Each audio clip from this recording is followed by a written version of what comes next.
The commandment that Jesus gives us today in the gospel is simple, and yet it's one of the most difficult commandments to follow. Love one another as I have loved you. Some people we know are very easy to love, but some people make it almost impossible for us to love them. Those who get on your last nerve, yes, we must love them too. When we think about this commandment, especially how we can put it into action, we have to ask ourselves, how does Jesus define love? The love of Jesus was a spiritual love. It was a deep and powerful love that focused upon charity and the giving of oneself just as he did.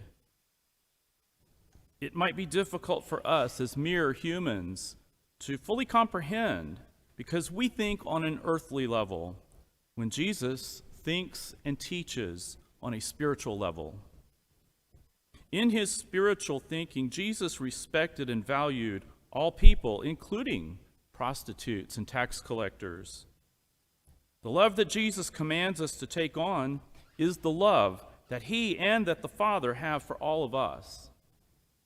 It's the type of love that compelled Jesus to give up his earthly life so that all of us could have salvation. This love causes us to care for the less fortunate, to help the homeless and the hungry, and to advocate and fight for those who cannot fight for themselves. We've heard a lot about the abortion issue from news media and social media in the last couple of weeks. The church has supported the Respect Life movement ever since the Supreme Court ruled on Roe v. Wade in 1973. Now that there is a real possibility that Roe may be overturned, the fight for the rights of the unborn has finally taken a huge step forward. Throughout the years, pro-abortion protesters have always challenged and questioned the Catholic Church and their stance on abortion, saying that even though the church has always advocated against abortion, what have they really done to help these mothers who are facing an unintended pregnancy? These women who have limited resources or support systems may choose to have an abortion because it's permanent. It's a permanent solution. And in doing so, it helps them to avoid being burdened with a child that they cannot take care of. It is true in the past that the church has been vocal against abortion. And even though the church has had some programs available, these programs have failed to meet the enormous needs of these women. We've talked about it a lot, but we've done very little. This is beginning to change.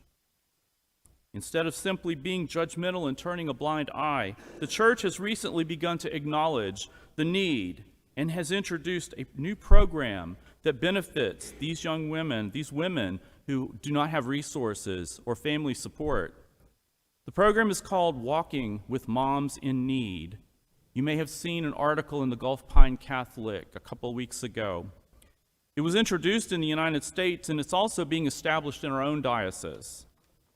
This program empowers parishes within each diocese to establish resources for young mothers that have suddenly found themselves with an unplanned pregnancy and who may not have the necessary resources, or they may not have the love and support that they need to experience the joy of motherhood and to celebrate new life. These are also people who Jesus had in mind when he told the apostles to love one another as I have loved you. This wonderful program is gradually being rolled out in the individual parishes and will surely meet a need that up to now has been unanswered. Each of us has been given unique gifts by our God. In order to truly show appreciation to God for these gifts, we really should use them to perform works of love and charity.